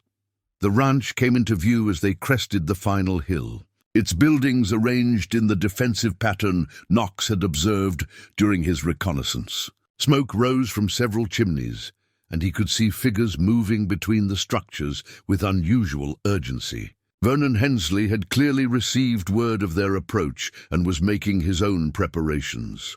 "Remember," Knox said quietly to the others, "we do this legally and properly. Present the evidence, serve the warrants, give them every opportunity to surrender peacefully. But stay alert. Cornered animals are unpredictable." Sheriff Morrison nodded nervously, his hand resting on his holstered pistol. The telegraphed responses from Cheyenne had confirmed the authenticity of Knox's documents and authorized full investigation of the land fraud allegations. The territorial prosecutor had promised to send investigators within the week, lending federal weight to the local proceedings. They rode into the ranch's central courtyard as the morning sun climbed above the eastern peaks. Workers paused in their activities to watch the official procession, their faces reflecting confusion and concern. Many of these men had labored for years, believing they worked for the legitimate owners of the land they helped maintain.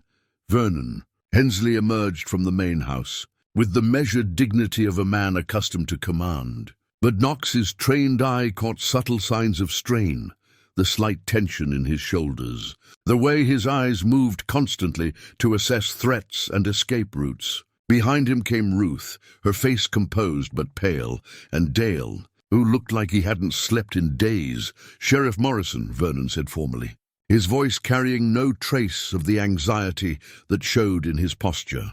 "To what do we owe this unexpected visit?" Morrison dismounted and approached with the legal documents Knox had provided, his official authority bolstered by the federal backing he'd received. "Vernon Hensley, I have warrants for your arrest on charges of illegal occupation of federal land, fraud in filing territorial claims, and criminal assault. You have the right to surrender peacefully and answer these charges in court." Vernon's facade cracked slightly as he examined the papers, his experienced eye recognizing immediately that they were authentic and legally devastating. The land grants Knox had preserved were irrefutable proof of prior claim, and the territorial government's verification gave them full legal weight. "These are forgeries," Vernon declared, but his voice lacked conviction. "Fabricated documents designed to support a fraudulent claim by a man who abandoned his legal responsibilities decades ago." Knox dismounted slowly, his movements deliberate and controlled. "Mr. Hensley, I believe you know these documents are authentic. Just as you knew my father's original claim was valid when you filed your fraudulent counterclaim 20 years ago. Your father was dead. You had disappeared. Unclaimed land reverts to territorial administration. Unclaimed land, yes. But this land was never unclaimed. It was stolen by a man who thought the rightful owners were gone forever." Knox's voice carried quiet menace. "The territorial prosecutor is very interested in how you managed to file claims for land that was already legally granted. Federal investigators will be arriving shortly to examine your methods." Ruth Hensley stepped forward, her composure cracking to reveal the calculating mind beneath. "You have no proof of criminal intent. Mistakes in territorial records happen all the time. Mistakes don't explain how you knew exactly which parcels to claim, or how you managed to bypass the standard verification procedures." Faye's voice cut through her former mother-in-law's protests with surgical precision. But I'm sure the federal investigators will be thorough in their examination of the evidence. The moment of truth arrived when Sheriff Morrison moved to place Vernon under arrest. The ranch owner's hand moved toward his holstered gun, then stopped as he found himself facing Knox's leveled Winchester. The mountain man had drawn and aimed with liquid efficiency, his movements betraying military training and long experience with violent men. "I wouldn't," Knox said quietly. "You're outnumbered, outgunned, and already facing federal charges. Drawing a weapon on a sheriff would add attempted murder to your list of problems." Around the courtyard, ranch hands and family members froze as they recognized how quickly the situation had escalated. Several workers had their own weapons within reach, but Knox's demonstrated speed and obvious competence made them hesitate to act. Dale stepped forward with desperate courage, placing himself between his father and the confrontation. "Please, this doesn't have to become violent. We can discuss this reasonably. The time for discussion ended when your family stripped my daughter naked and left her to die in winter weather," Knox replied, his rifle never wavering from Vernon's chest. "But your father can choose how this ends: surrender peacefully and face trial, or resist and face the consequences." Vernon's grey eyes met Knox's across the space between them, and something passed between the two men.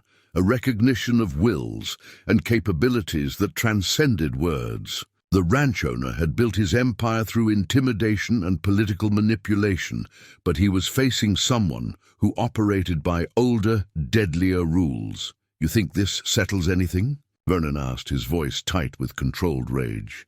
"Even if your papers are authentic, even if you win in court, this ranch represents 20 years of improvements, thousands of head of cattle, political connections throughout the territory. You think you can just take it all?" Knox's smile was cold as winter wind. "I think justice doesn't care about your improvements to stolen land. I think federal law doesn't recognize political connections when fraud is involved.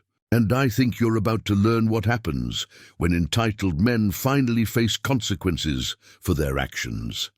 Sheriff Morrison moved forward with handcuffs, his authority now backed by federal warrants and Knox's evident willingness to use lethal force if necessary. Vernon allowed himself to be restrained, but his eyes promised that surrender was only a tactical retreat, not capitulation. "This isn't over," he said, as the sheriff secured the restraints. "I have lawyers, political allies, business connections. You'll find that destroying the Hensley family isn't as simple as presenting old papers and making accusations." "Maybe not," Knox agreed. "But you'll find that some people don't stay intimidated forever. And some ghosts carry more than just grudges when they return from the dead." As Vernon was led toward the sheriff's wagon, Ruth Hensley's composure finally shattered completely. "You've destroyed us," she screamed at Faye.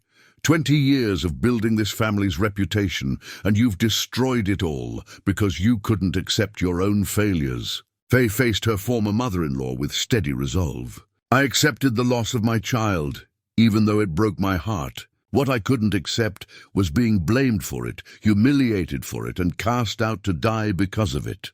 You destroyed yourselves when you chose cruelty over compassion." The crowd of ranch workers and townspeople who had gathered to witness the confrontation began murmuring among themselves as the full implications of the morning's events became clear. The Hensley family's fall from power would reshape every aspect of life in Carbon County, from employment to politics to social hierarchies that had seemed permanent. The standoff might have ended peacefully if Vernon Hensley hadn't made one final desperate gambit as Sheriff Morrison loaded him into the wagon. His eyes found those of his foreman Jake Harrison, a hard man who'd been with the family for 15 years and whose loyalty ran deeper than legal niceties. "Jake!" Vernon called out, his voice carrying the authority of 2 decades of command. "You know what needs to be done. Protect the family." Harrison's hand moved toward his gun, and suddenly the courtyard exploded into violent motion. Knox's Winchester barked once, the bullet taking Harrison in the shoulder and spinning him away from his weapon. But the foreman's action had given other ranch hands the signal they'd been waiting for, and 3 more men reached for their guns. Faye's rifle spoke next. The shot she'd learned in Martha's wilderness training, finding its mark in a ranch hand's leg, dropping him before he could clear leather. Sheriff Morrison drew his service revolver while his deputy scrambled for cover behind the wagon. Editor Cross dove beneath his buckboard, his notebook forgotten in the face of actual gunfire. Knox moved with the fluid efficiency of a man who'd fought in the war and survived 15 years in hostile wilderness. His Winchester worked like an extension of his will, each shot carefully placed to disable rather than kill. But his restraint didn't extend to protecting himself.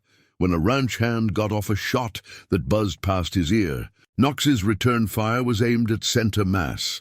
The fight lasted less than 2 minutes, but it reshaped the power structure of Carbon County forever. When the gun smoke cleared, 4 ranch hands lay wounded. Harrison was unconscious from blood loss, and the rest of the Hensley employees had thrown down their weapons in surrender. Vernon Hensley sat in the sheriff's wagon, his face pale with the realization that his empire was truly ending. The violent resistance he'd ordered had only added attempted murder charges to his legal troubles, while demonstrating to everyone present that Knox Rider was far more dangerous than anyone had imagined. "Is everyone all right?" Knox called out, his rifle still ready as he surveyed the courtyard for additional threats. Faye emerged from behind the water trough where she'd taken cover, her face flushed with excitement rather than fear. The woman who'd been too frightened to speak up for herself 6 months ago had just stood her ground in a gunfight and acquitted herself well. "I'm fine." "Papa, better than fine." Dale Hensley stood frozen in shock, staring at the wounded men scattered around the courtyard. The violence had shattered his last illusions about his family's invincibility and his own ability to control events through weakness and compromise. "This is madness," he whispered. "People are hurt. This didn't have to happen." Knox's expression showed no sympathy as he looked at his former son-in-law. "It happened because your father chose to resist legal authority with violence. Just like everything else that's gone wrong, choices have consequences." Ruth Hensley had retreated to the main house's porch, her elegant facade completely stripped away to reveal the calculating mind beneath. "You think you've won something here?" she spat. "You think destroying us makes you better people." "We haven't destroyed you," Faye replied, walking toward her former mother-in-law with steady confidence. "We've simply taken back what was stolen from us. The Hensley family still has whatever wealth you accumulated legitimately, whatever reputation you earned, honestly. The question is how much that amounts to." Sheriff Morrison finished securing the wounded prisoners and approached Knox with obvious respect. The mountain man's demonstrated competence and restraint under fire had impressed the lawman, who'd expected the confrontation to end in a bloodbath. "Mr. Ryder, I need to ask about your actions here today. Federal investigators will want a full report. My actions were in defense of legal authority and my own life," Knox replied calmly. "I fired only after being fired upon, and aimed to disable rather than kill. You'll find that every shot I took was justified under territorial law regarding defense of self and others." The sheriff nodded, recognizing that Knox's military training and obvious familiarity with legal procedures would make any investigation straightforward. "What about the ranch itself? With Vernon under arrest and the legal ownership in dispute, the territorial court will appoint a temporary administrator while the land claims are sorted out," Knox said. "But I suspect they'll find that legitimate improvements made on stolen land become the property of the rightful owners, minus any compensation for criminal activity, as the wounded were loaded into wagons for transport to town." The full scope of the Hensley family's fall became apparent. The ranch that had dominated Carbon County for 20 years was now under federal investigation, its patriarch facing prison, its operations suspended pending legal resolution. But the most profound change was visible in Faye herself. The frightened, compliant woman who'd tried so desperately to please her in-laws was gone forever, replaced by someone who'd found her own strength in the wilderness and proven it under fire. She stood beside her father as an equal partner, no longer the abandoned daughter seeking rescue, but a woman who'd earned her place through courage and determination. "What happens now?" Dale asked quietly, approaching Faye with obvious reluctance. She studied her former husband's face, seeing clearly for the first time the weakness that had made their marriage impossible. "Now you decide what kind of man you want to be," she said simply. The kind who stands up for what's right. "Or the kind who hides behind family money and influence?" Dale nodded slowly, understanding that his chance for redemption lay not in the past, but in how he chose to face the future. "I'm sorry," he said. "For all of it." "For not protecting you, for letting them—" "I know you are," Faye interrupted. "But being sorry isn't enough anymore. Show me you're sorry by being better." As the sun climbed higher over the Wind River Mountains, the remnants of the Hensley Empire were loaded into wagons and transported toward town under armed guard. Knox and Faye remained behind to inventory the ranch's assets and begin the complex process of determining what belonged to whom. Standing in the courtyard where she'd been, stripped and humiliated just weeks before, Faye felt no triumph. Only a quiet satisfaction that justice had finally been served. The family branding iron that had once symbolized Hensley power lay abandoned in the dirt, its authority broken along with everything else the family had used to dominate their neighbors. "Are you all right, Sparrow?" Knox asked, using the childhood nickname that still made her smile. "I'm exactly where I need to be," she replied, looking out across the land that was rightfully theirs. "For the first time in my life, I'm exactly who I'm supposed to be." 3 months later, Knox and Faye stood on the front porch of what had once been the Hensley ranch house, watching the spring sunrise paint the Wind River Mountains in shades of gold and rose. The legal proceedings had concluded with remarkable efficiency once federal investigators arrived and confirmed the extent of Vernon Hensley's fraud. The territorial court had ruled definitively in favor of the Rider family's claim, awarding them not only the original land grant, but additional compensation for 20 years of illegal occupation. The ranch bore little resemblance to the fortress-like operation Vernon had maintained. Knox and Faye had redesigned it as a working partnership with their employees, rather than an empire built on intimidation. The bunkhouse had been expanded and improved, wages increased to fair levels, and the rigid hierarchy that had characterized Hensley management replaced with collaborative decision-making that respected the experience of long-time workers. "Hard to believe how much has changed," Faye mused, sipping coffee from a cup that had once belonged to Ruth Hensley. The irony wasn't lost on either of them, but it felt more like justice than petty revenge. "Change was overdue," Knox replied, studying the cattle that grazed peacefully in pastures that now legally belonged to his family. This land was meant to support families and communities, not one man's ego and political ambitions. The morning brought their first visitor, Helen Patterson, arriving in her husband's wagon with supplies and news from town. The storekeeper's wife had become something of a confidant to Faye during the difficult weeks of legal proceedings and community adjustment. "Morning, you two?"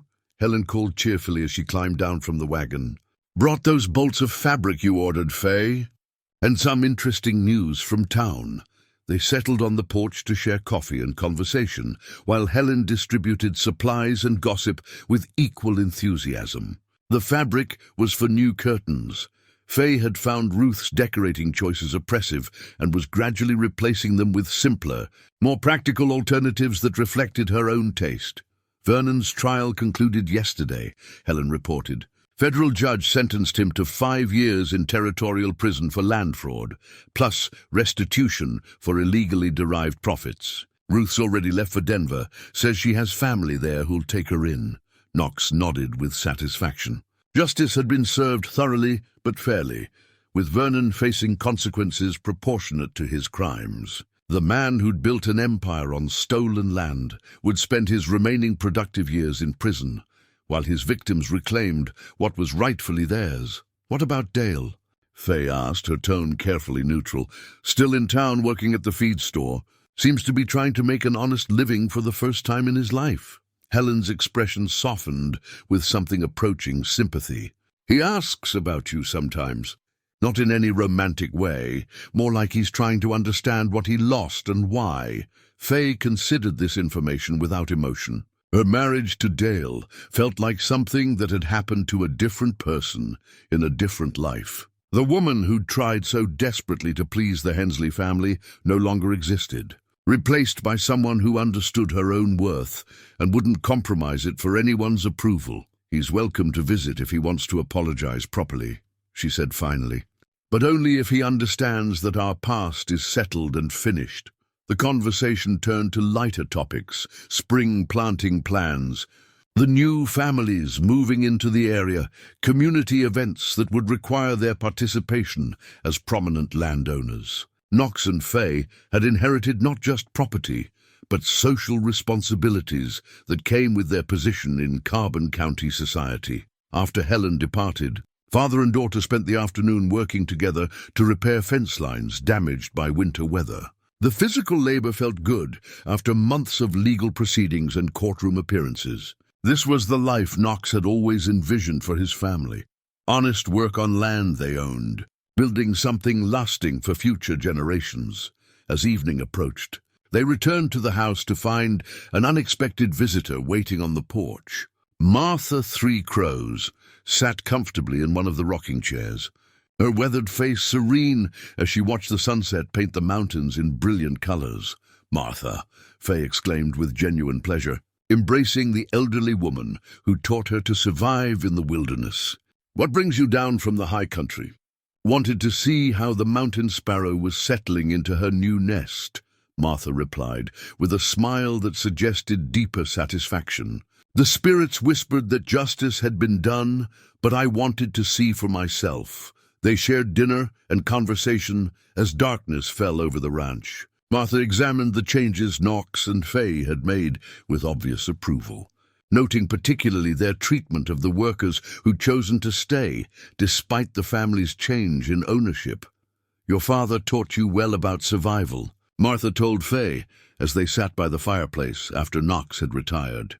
"But the wilderness taught you something he could not, how to become who you were meant to be." "I nearly died out there," Faye admitted. "If you hadn't found me, hadn't taught me what I needed to know, you would have found another way," Martha interrupted gently. "Strong spirits always do. The wilderness didn't create your strength. It simply removed everything that was hiding it." The next morning brought another visitor, this one less welcome but necessary for final closure. Dale Hensley arrived on horseback, his appearance markedly different from the weak-willed man Faye had married. Months of manual labor had hardened his soft features, while his posture suggested a man learning to stand on his own rather than lean on family influence. "I don't expect forgiveness," he said without preamble, facing Faye in the ranch's main yard. "I know what I did, what I failed to do was unforgivable. But I wanted you to know that I understand now what kind of man I was, and I'm trying to become someone better." Faye studied her former husband's face, seeing genuine remorse rather than self-pity. "I'm glad you're making that effort, Dale. Not for my sake, but for your own. I signed papers yesterday, dissolving our marriage legally and permanently," Dale continued. "You're free to marry again if you choose, with no legal complications from our past." "Thank you," Faye said simply. "That was the right thing to do."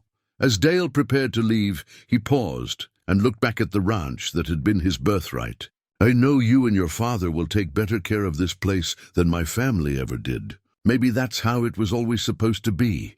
After he rode away, Knox emerged from the barn where he'd been working to give Faye privacy for the conversation. Father and daughter stood together in comfortable silence, watching the distant figure disappear toward town. "Any regrets?" Knox asked quietly. Faye considered the question seriously before answering. "About the marriage?"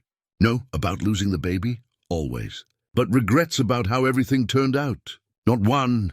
In the distance, a photographer from the territorial newspaper was setting up his equipment to document the ranch under its new ownership. Editor Cross had commissioned a series of articles about the land fraud case and its resolution, turning Knox and Faye's story into a symbol of justice prevailing over corruption. As they posed for the photograph, Knox and Faye standing together on their reclaimed land, the mountains rising behind them like a promise of enduring strength, Faye reflected on the journey that had brought them to this moment. The frightened, abandoned woman who'd stood shivering in her undergarments at the edge of this very property had been transformed by wilderness survival and her father's love into someone capable of claiming her rightful place in the world. The photograph would capture that transformation for posterity, showing not victims but victors, not the broken remnants of a cruel family's victims, but the strong foundation of a new beginning. When future generations looked at the image, they would see what could be accomplished when justice finally prevailed and when people refused to accept the limitations others tried to impose upon them. "Ready?" the photographer called out. Knox and Faye smiled for the camera, their faces reflecting not triumph over enemies, but satisfaction in work well done and justice properly served. Behind them, the land they'd reclaimed stretched toward mountains that had witnessed their trials, and now stood as silent testimony to their victory. The shutter clicked, preserving the moment when a father and daughter who'd lost each other to time and circumstance found their way home to the life they were always meant to share.